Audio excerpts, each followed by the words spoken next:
The deepest human hunger is not for love, but for recognition, the silent affirmation that you are not merely seen, but felt in the marrow of another's being.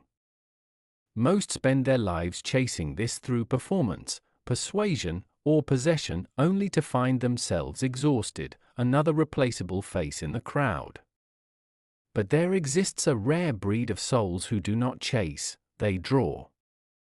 They move through the world like a slow-burning incense, leaving traces of their essence long after they depart.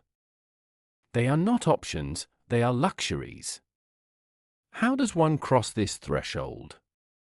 Not by adding, but by uncovering. Not by performing, but by being. The path is not in the accumulation of external validation, but in the excavation of an inner sanctum so profound that others cannot help but kneel at its gates. Herein lies the paradox: to become irreplaceable, you must first become yourself. The temple within, sacred boundaries as the foundation of worth. Carl Jung once wrote that the privilege of a lifetime is to become who you truly are, but this becoming demands a sacred refusal, a willingness to stop shrinking yourself to fit the hands of those who cannot truly hold you. Your value does not grow by accommodation, it deepens by discernment. The first law of magnetism is simple yet profound: what does not honor you, cannot keep you. Studies in self-esteem reveal a striking truth: those with firm boundaries are perceived as more confident and desirable, even when they say no more often than yes. The brain, wired to equate scarcity with worth, instinctively longs for what it cannot easily possess. There is a mythic echo here. In Greek mythology, Hestia, goddess of the sacred hearth, moved quietly through the chaos of Olympus, tending the eternal flame without entanglement in petty dramas. Her power lay not in volume but in indispensability. Without her, the gods had no home. So too with you. The practice begins with a single, deliberate no, a declined invitation, an unapologetic preference, a moment where you choose yourself over the hunger for approval. Watch, then, as the world begins to bend to your rhythm, not out of obligation, but recognition. Yet be warned, the ego, ever fearful of exclusion, will whisper that boundaries are arrogance. But arrogance is a performance, a mask of superiority to conceal insecurity. Sovereignty, by contrast, is silent. It does not announce itself, it simply is. The difference is felt, not told. When you stand unwavering in your own temple, the right ones will kneel, not to worship you, but to honor what you've remembered, that you were never meant to be an option, but a sanctuary. The art of emotional unavailability, depth over distraction. Carl Jung's piercing observation: loneliness does not come from having no people around, but from being unable to communicate the things that seem important, reveals a profound truth about human connection. In our modern age of constant chatter and perpetual availability, we've confused accessibility with worth, mistaking presence for proximity. Yet consider the diamond: it does not clamor for attention, nor does it beg to be seen. It simply is, and in its being, light bends to honor it. Psychology offers us a fascinating lens. Studies on attraction demonstrate that intermittent reinforcement, those unpredictable moments of connection, creates far deeper bonds than constant, unvarying attention. The human mind is drawn irresistibly to what it cannot fully grasp, to the mystery that lingers just beyond complete understanding. This is why the archetype of the mystic, the hermit, the oracle, the sage, has held such power across cultures and centuries. These figures captivate not through exhaustive explanation, but through potent silence, not through constant presence, but through meaningful absence. Their words come wrapped in riddles, and in that space between the spoken and the unsaid, fascination grows. The practical magic lies in learning this sacred restraint. Practice the art of silence, let your conversations breathe. Resist the urge to answer every message immediately, to attend every gathering, to explain every decision. Become like a story half told, its most compelling chapters still waiting to be unfolded. In this space of deliberate withholding, you create room for others to lean in, to wonder, to want. But heed this distinction carefully: this is not manipulation, but magnetism. Manipulation seeks to control, magnetism invites communion. One diminishes both giver and receiver, the other elevates them. When you master this balance, you'll find that your presence becomes not a given to be taken for granted, but a gift to be cherished, one that, like the rarest of treasures, grows more valuable precisely because it cannot always be possessed. Before we continue, I'd love to take a moment to sincerely thank you for being part of this journey toward personal beauty and endless growth. Your support truly means the world to me. If you enjoyed the content, please consider hitting that like button, subscribing to the channel, and sharing this video with others who might find it helpful. Your engagement is what keeps this channel growing and allows me to continue creating content for you. Now let's get back to the video. The language of the gods, speaking as if you are already remembered. Haafiz's timeless wisdom, the words you speak become the house you live in, holds a mirror to how most people navigate the world, through tentative pleas for validation, their sentences littered with invisible question marks. Do you like me? Am I enough? But the soul who moves through life as a luxury, rare, sought after, undeniable, speaks differently. Their words don't beg, they resonate, as if their worth were already carved into the marble of existence. Science confirms what sages have always known. Studies on vocal tonality show that slower, deliberate speech is perceived as inherently authoritative.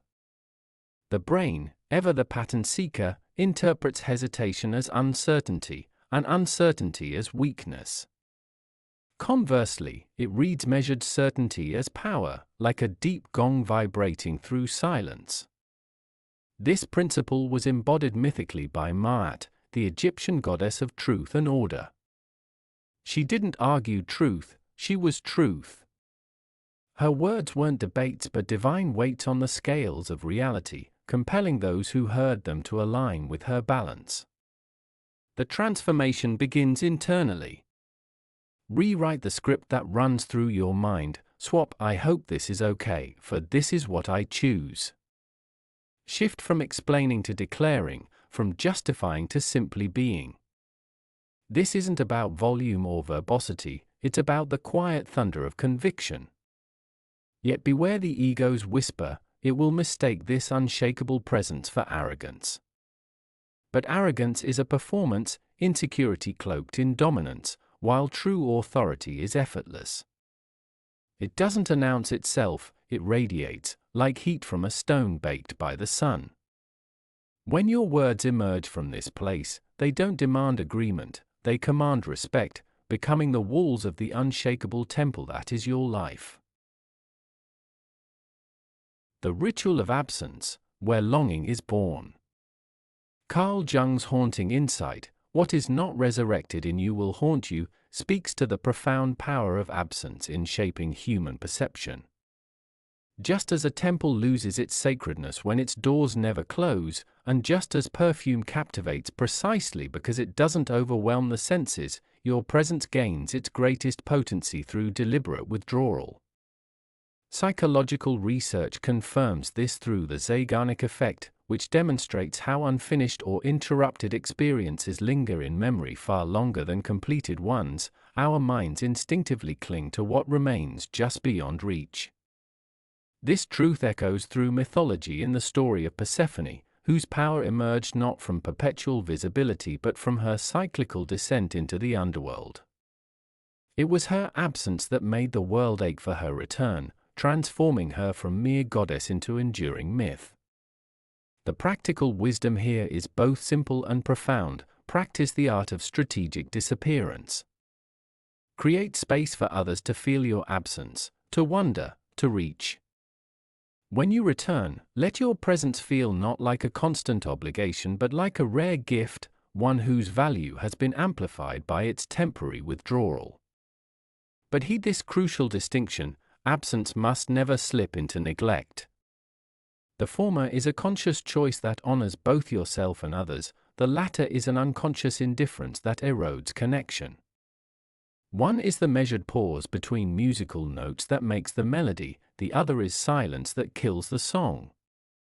Master this balance, and you'll discover that your influence grows not despite your absences, but because of them, each return more anticipated, each presence more treasured, until your very existence becomes a rhythm others move to without realizing they've learned the dance. The aura of incompletion, the unfinished symphony. Nietzsche's profound declaration, "Man is a bridge, not a destination," captures the essence of true magnetism. A luxury, by its very nature, can never be fully possessed, it exists to be experienced, its value renewed in each encounter. The moment you believe yourself to be fully known, you risk becoming ordinary, for the human mind thrives not on answers, but on the delicious tension of the unsolved. Neuroscience reveals this paradox: while our brains seek patterns to navigate the world, it's in the gaps of understanding that fascination takes root. The most captivating individuals understand this intuitively, revealing themselves in carefully measured layers, each disclosure deepening the hunger to know more. The Oracle of Delphi embodied this principle perfectly. Her power lay not in clear answers, but in the fertile ambiguity between her words, a space where seekers found not truth, but their truth. This is the alchemy you must practice: share generously, but never exhaustively, reveal authentically, but never completely. Let others follow the trail of your essence like a haunting melody that lingers just beyond their grasp. But remember, mystery is not deception. One is an invitation to a dance of discovery, the other is a betrayal of trust. The distinction makes all the difference between being revered and being reviled. This path is not for the crowd. It's for those rare souls who understand that true worth isn't acquired, it's embodied. Start today, let your words carry weight by their scarcity, your presence gain value through its occasional absence. When you return after being missed, and they ask where you've been, smile with the quiet assurance of one who knows their worth and simply say, "Where I was needed." For this is the signature of those who become legends: they don't chase after recognition. They move through the world with the quiet certainty that they will be remembered, their absence noted, their return anticipated. They don't beg to be wanted, they are wanted, not as options, but as inevitabilities. In the end, the greatest power lies not in being ever present, but in being irreplaceable, so that when you're gone, the space you leave behind becomes its own kind of presence. The closing invitation: your absence as your greatest offering. Begin today. Not with grand declarations, but with quiet revolutions, the kind that ripple outward from your silence. Let each word you speak be distilled to its essence, heavy with intention. When you speak less, your voice carries further. When you mean more, the world leans in to listen. Disappear, not as punishment, but as poetry. Let your absence be felt like the pause between heartbeats, the stillness before dawn. Return not when you are lonely, but when your return will be a homecoming. And when they ask where you've been, meet their curiosity with a smile that holds the wisdom of the unseen. Where I was needed, you'll say, not as an explanation, but as a revelation. This is the mark of those who cannot be replaced: they do not chase. They do not bargain for attention or beg for belonging. They move through life as a question that lingers, a story half told. And in their wake, something extraordinary happens: they are not forgotten. They are waited for. So let them wait. Let them wonder. Let your presence become a gift they must earn, not a given they expect. The world is full of people who are always there. Be the one who is missed. Be the one whose absence teaches others how deeply you were meant to be loved. This is how you become more than a memory, you become a longing. And that, darling, is the alchemy of true irreplaceability.